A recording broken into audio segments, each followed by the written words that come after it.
ഡാലയിലെ world cup 2026 ഇന്നത്തെ എപ്പിസോഡിൽ നാളെ നടക്കാൻ പോകുന്ന ഇംഗ്ലണ്ട് ഫ്രാൻസ് ലൂസേഴ്സ് ഫൈനലിൻ്റെ ഒരു പ്രിവ്യൂ ആണ്.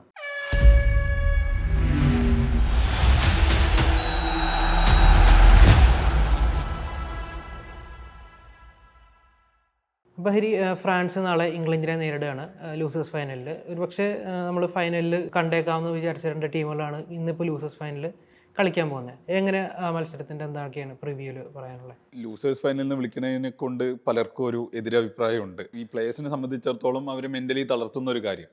പൊതുവെ അതിനെ വിളിക്കുന്നത് തേർഡ് പ്ലേസ് പ്ലേ ഓഫ് എന്നാണ് വിളിക്കുന്നത്. അപ്പം അതിനൊപ്പം തന്നെ ഈ ഒരു മത്സരം കളിക്കാൻ എപ്പോഴും ഈ പ്ലേയേഴ്സിന് ഒരു താല്പര്യം ഉണ്ടാവില്ല. കാരണം അതിനനുസരിച്ചുള്ള കമൻസ് ആണ് ഇപ്പോൾ ഇബ്രാഹിമ കൊണാറ്റയുടെ ഭാഗത്തുനിന്നും ഇംഗ്ലണ്ടിൻ്റെ കോച്ചായിട്ടുള്ള ടുഷേലിൻ്റെ ഭാഗത്തുനിന്നും ഉണ്ടായിട്ടുള്ളത്. ടുഷേൽ പറഞ്ഞത് nobody wants to play this game എന്നാണ് പറഞ്ഞത്.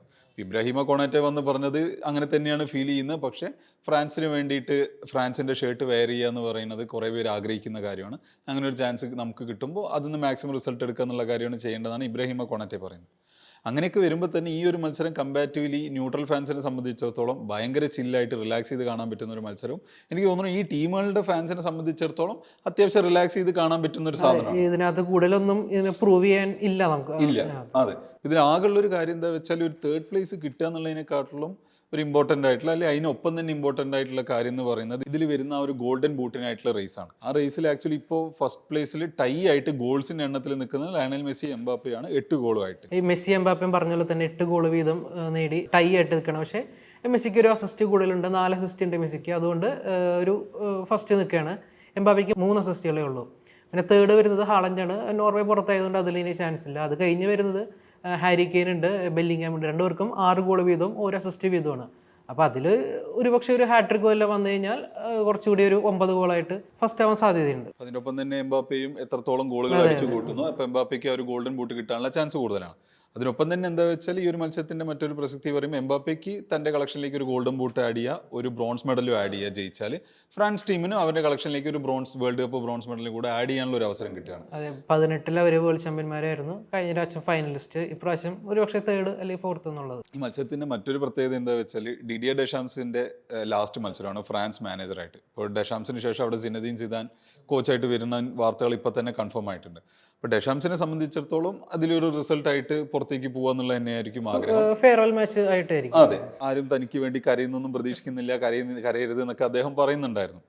പക്ഷേ അദ്ദേഹം പറഞ്ഞൊരു മറ്റൊരു കാര്യം എന്താ വെച്ചാൽ സ്റ്റാർട്ടിംഗ് 11 കുറേ വ്യത്യാസങ്ങൾ ഉണ്ടാവും.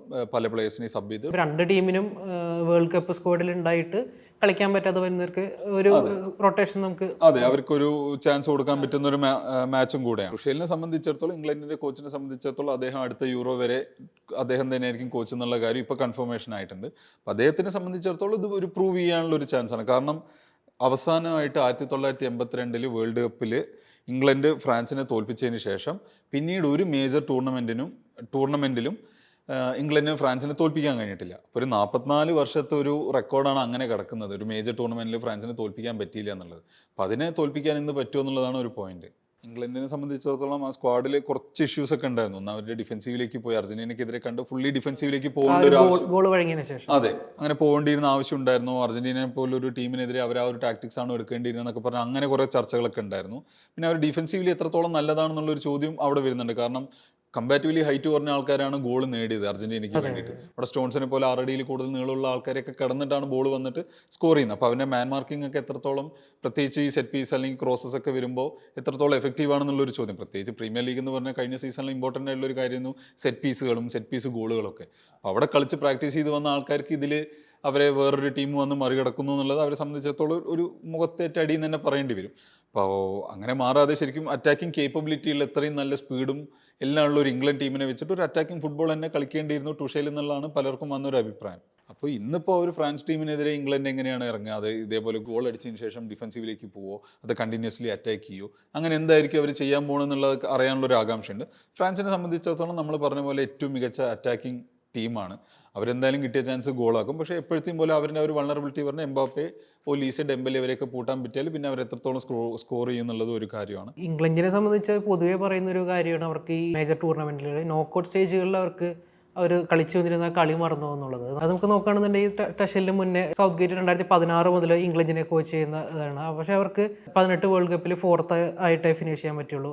90 നേഷൻസ് ലീഗിൽ അവർ 3rd ആയിരുന്നു. 2024 യൂറോയിൽ ഫൈനലിസ്റ്റ് ആയിരുന്നു. അപ്പോൾ ആ ഒരു നോക്കൗട്ട് സ്റ്റേജിൽ വരുമ്പോൾ അവർക്ക് ആ ഒരു പ്രഷർ താങ്ങാൻ പറ്റാത്ത, അല്ലെങ്കിൽ ആ ഒരു വിന്നിങ് മെൻറ്റാലിറ്റി കുറച്ചുകൂടി അഡ്വാൻസ്ഡ് ആയിട്ട് വേണം എന്നുള്ളത് അവരെ സംബന്ധിച്ചൊരു ലാക്കിംഗ് ആയിട്ടൊരു ഫാക്റ്റാണ്. പ്രീമിയർ ലീഗ് പോലെ ടോപ്പ് ടയറിൽ കളിക്കുന്ന കുറേ ആൾക്കാരാണ് ഇംഗ്ലണ്ട് സ്ക്വാഡിൽ കൂടുതലായിട്ടുള്ളത്. അപ്പോൾ അത്രയും നല്ല പ്ലേയേഴ്സ് ഉണ്ടായിട്ട് കൂടി അവർക്കൊരു കപ്പ് എടുക്കാൻ പറ്റാത്തതെന്നുള്ളതിൻ്റെ മെയിൻ പ്രശ്നം പറയുന്നത് ഇവിടെ ഒരു മെൻറ്റാലിറ്റിയുടെ പ്രശ്നമാണ്. ഒരു വിന്നിങ് മെൻറ്റാലിറ്റി വേണം എന്നുള്ളത്. ഇപ്പൊ ഇംഗ്ലണ്ട് ടീമിനെ അല്ലെങ്കിൽ സ്ക്വാഡിനെ നോക്കിയാൽ ബെഞ്ചിലും സ്റ്റാർട്ടിംഗ് ലെവലിലും കൂടെ 2 ടീമൊക്കെ ഉണ്ടാവും. അത് എല്ലാ കാലത്തുള്ളൊരു പ്രത്യേകതയാണ് ഇംഗ്ലണ്ട് സ്ക്വാഡ്. ആ സ്ക്വാഡ് എന്തുകൊണ്ട് വേൾഡ് കപ്പ് ജയിക്കുന്നില്ല? എപ്പോഴും വേൾഡ് കപ്പ് വരുമ്പോൾ ചോദിക്കുന്ന ചോദ്യമാണ്. ഇവരാണെങ്കിൽ എപ്പോഴും എല്ലായ്പ്പോഴും ഇറ്റ്സ് കമ്മിങ് ഹോം എന്ന് പറഞ്ഞിട്ടാണ് വരുന്നത്. പക്ഷെ ഒരിക്കലും അത് ഹോമിലേക്ക് എത്തുന്നില്ല.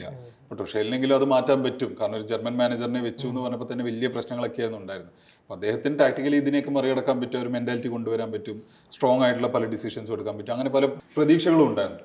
ടഷലിനെതിരെ തന്നെ ജൂഡ് ബെല്ലിംഗാം ഓപ്പൻലി വന്ന് പ്രസ് കോൺഫറൻസിൽ എതിരെ പറഞ്ഞ അങ്ങനെയൊക്കെ ഒരു സംഭവം ഉണ്ടായിട്ടുണ്ട്. ഇതിനെയൊക്കെ എങ്ങനെയാണ് ഇവർ മറികടന്ന് വരിക എന്നുള്ളത് ഇനി വരും ദിവസങ്ങളിൽ, വരും ടൂർണമെന്റുകളിൽ കണ്ടറിയുക എന്നുള്ളതാണ് ഒരു പ്രധാന കാര്യം.